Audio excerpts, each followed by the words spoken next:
UP विधानसभा चुनाव में जिस तरह से देखा जा रहा है कि ट्विटर पे अखिलेश यादव ने साफ तौर पे बताया कि उनके हेलीकॉप्टर को रोका गया है।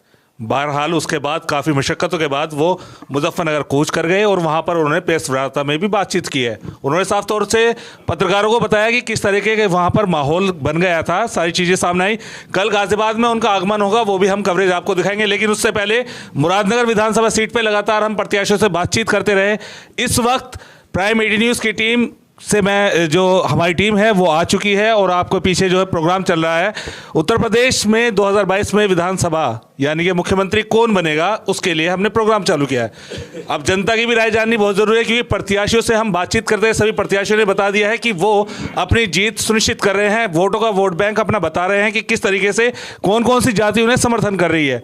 लेकिन इस वक्त हमारे साथ जो है शहर की सबसे मानी हस्ती और यहाँ पर जो संगठित है अंसारी समाज, वो है। मैं कैमरामैन से कहूँगा एक बार कैमरा चारों तरफ दिखाएं क्योंकि अंसारी समाज के सभी जिम्मेदार लोग हैं और इस वक्त आज इनकी खासियत क्या है, इनका जो राजनीति को लेकर ये क्या सुझाव देते हैं, इनकी क्या बातचीत है, वो सारी बातचीत इनसे जानेंगे क्योंकि राजनीति तौर पे इनका भी एक बहुत बड़ा वोट बैंक है। मुरादनगर विधानसभा में इनका समर्थन किधर जाता है या ये किसको अपना समर्थन देते हैं, क्योंकि अभी भी आज जो है महागठबंधन रालोद और सपा के जो प्रत्याशी हैं सुरेंद्र कुमार मुन्नी, वो अभी आए थे।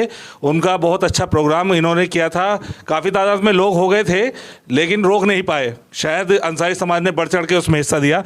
पहले मैं यहाँ के तारुफ कराऊंगा जो समाज सेवी हैं अब्दुल सलाम साहब से। ये वैसे तो हम कहें कि हम बचपन से इनके पास ही रहे हैं, इनकी सारी जो सोहबत है बातचीत है वो हम तक आई हैं और माशाल्लाह आज मुझे भी बहुत फ़ख्र हो रहा है कि मैं इनका साथ बातचीत कर रहा हूं। लेकिन इनसे बातचीत करूंगा कि आज समाज ने जो प्रत्याशी को अपना समर्थन दिया है उस बारे में ये क्या कहेंगे। बड़े फ़ख्र और ख़ुशी के साथ इस बच्चे को हम आज अपनी बात बताने जा रहे हैं। इसको सबसे पहले तो हम दुआएं देते हैं अल्लाह रब्बुल इज़्ज़त ऐसे बच्चों को हौसला दे और हिम्मत दे और ये जिस काम में लगे हैं इसमें कामयाबी अता फरमाए। कहने का मतलब ये है कि जो आज अंसारी बिरादरी ने अपने आप को संगठित होकर ये प्रोग्राम किया है कि यहाँ समारोह किया है उस स्वागत का, ये नल जो जैन साहब का चुनाव चिन्ह है उस पर हमारे यहाँ उम्मीदवार अपना इलेक्शन लड़ रहे हैं सुरेंद्र मुन्नी जी। हमारी कौम का बच्चा बच्चा उनको जिताने पर आमादा है और अल्लाह ने चाहा तो वो कामयाब होकर रहेंगे। चलिए, ये तो आपने बहुत साफ कि समाज का विहाव किधर है।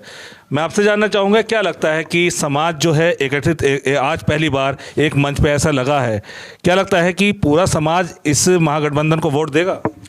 पूरा समाज हर तरीके से मुन्नी जी के साथ में है और अखिलेश जी के साथ है, तो वो पूरी तरीके से जो वोट अंसारी बिरादरी तो लगी लेकिन और बिरादरी भी मुसलमानों की काफ़ी और दिगर लोग भी जैसे ब्राह्मण भी हैं, जाट भी हैं, सभी लोग इसके साथ में इनके कामयाबी के साथ में लगे हुए हैं पूरी तरीके से अपने जोर शोर के साथ में।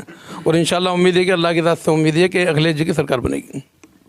यहाँ तो अखिलेश जी के भी दीवाने हैं और जैन जी के भी दीवाने हैं, लेकिन बातचीत करते हैं, कुछ व्यापारी लोग भी हैं हमारे साथ। आप व्यापार में बैठते हैं, सारी चीज़ देखते हैं, तो क्या लगता है कि कैसा माहौल है? भाई माहौल तो हम देख रहे हैं, जो ज़्यादातर जो माहौल देख रहे हैं वो समाजवादी और गठबंधन के हक में लोगों को वोट डलता हुआ देख रहे हैं। और उसके अलावा कुछ अदरवाइज हर पार्टी के लोग होते हैं वो उसकी बात करते हैं, लेकिन ज़्यादातर जो वोट डल रहा है मुरादनगर विधानसभा का वो गठबंधन को ही जा रहा है। अच्छा, इकबाल भाई आपसे भी जानना चाहेंगे किस तरह का माहौल इस वक्त शहर में बन रहा है? ये गठबंधन का ही बहुत अच्छा माहौल बन रहा है और इंशाल्लाह गठबंधन की ही जीत होगी। अच्छा, चलिए, ये तो गठबंधन की बात कह दी। हमारे साथ अंसारी समाज के जो राष्ट्रीय अंसारी समाज है उसके जिलाध्यक्ष साहब भी हैं। पप्पू भाई आपसे जानना चाहेंगे क्या लगता है कि इस बार नैया पार हो जाएगी महागठबंधन की?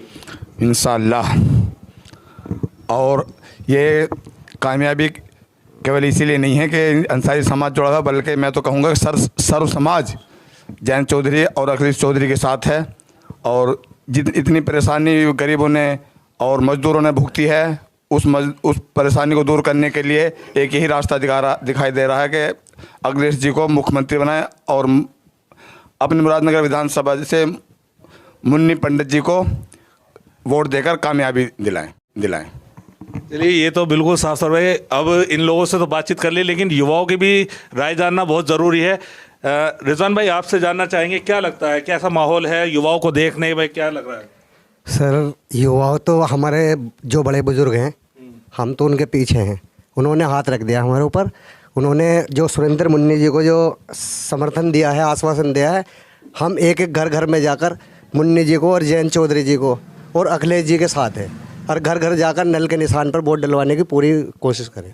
कोई डिमांड नहीं होती युवाओं की रोजगार को लेके? पटना में जो पुलिस छात्रों के साथ कर रही है, आप सोशल मीडिया पे भी देख रहे हैं, क्या वो डिमांडेड नहीं है, या सिर्फ ये है कि जो बड़ों ने कह दिया? ये तो अच्छी बात है, आप बड़ों का एहतराम करते हैं, लेकिन खुद की भी कुछ चीज़ें होंगी कि जो आने वाली सरकार पे आप डिमांड रखेंगे वो चीज़ों को लेकर। जी, अब से पहले भी अखिलेश यादव जी ने युवाओं के लिए ही करा था। बहुत क्या नाम है, ये लैपटॉप बांटे थे, हर चीज़ बांटे थे। तो ये एक आश्वासन है और उम्मीद है उनसे, ज़्यादा से ज़्यादा वो इस काम को करेंगे। तो युवाओं की तो यही उम्मीद है। चलिए, ये तो युवाओं ने भी अपनी बातचीत। वो जाट हिंदुस्तानी है, उसी तरह से अंसारी समाज भी हिंदुस्तानी है, उसी तरह अली समाज भी हिंदुस्तानी है, सारे मुसलमान हिंदुस्तानी है। ये हिंदुस्तान को बीच में जो है बांटने का काम कर रहे हैं। जैसे ईस्ट इंडिया कंपनी ने बांटने का काम किया था। जो आरएसएस के लोग थे उस वक्त उनके गुलाम हो गए थे।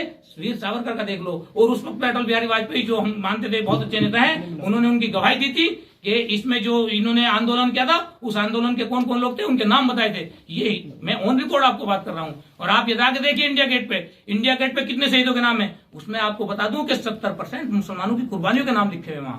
तो मैं ये चाहता हूं कि हिंदुस्तान के अंदर उत्तर प्रदेश सबसे बड़ा सूबा है।